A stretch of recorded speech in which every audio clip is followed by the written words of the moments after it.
Paunawa, ang lahat ng larawan ay gawa ng AI at hindi aktwal na representasyon ng tao, lugar o pangyayari. Ginawa ito para sa layunin ng pagpapaliwanag at kaalaman lamang. Tinaguri ang utak ng rebolusyon, ngunit sa likod ng kanyang talino at prinsipyo, si Apolinario Mabini ay binalot din ng mga intriga at kontrobersya.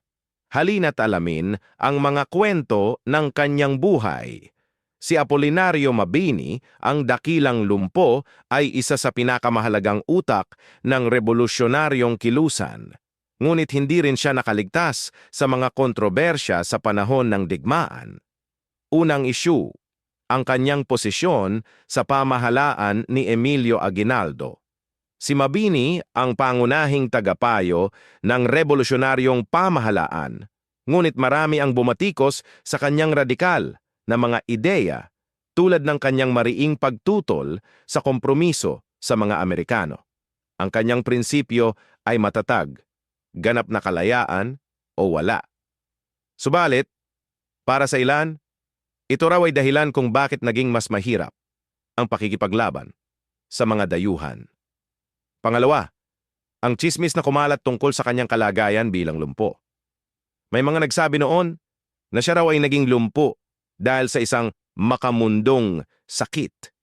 Ngunit malinaw na ito ay hindi totoo.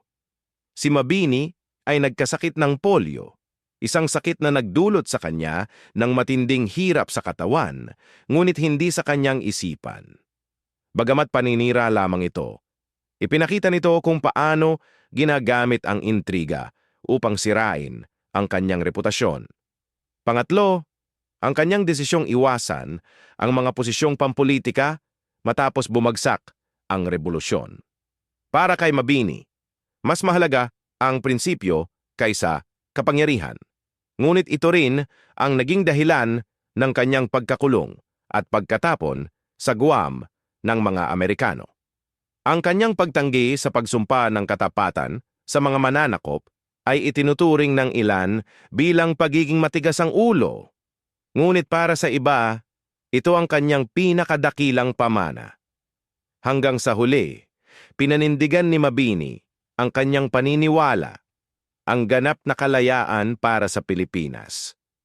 Ngunit sa isang bansang binabalot ng digmaan at intriga, marami ang nagtatanong, naging epektibo ba siya bilang utak ng rebolusyon o naging hadlang din sa pagkakaisa? Ito ang kwento ng buhay ni Apolinario Mabini, isang tao na tumindig para sa prinsipyo, ngunit hindi nakaligtas sa intriga. Ano ang tingin mo? Siya ba ang tunay na utak ng rebolusyon?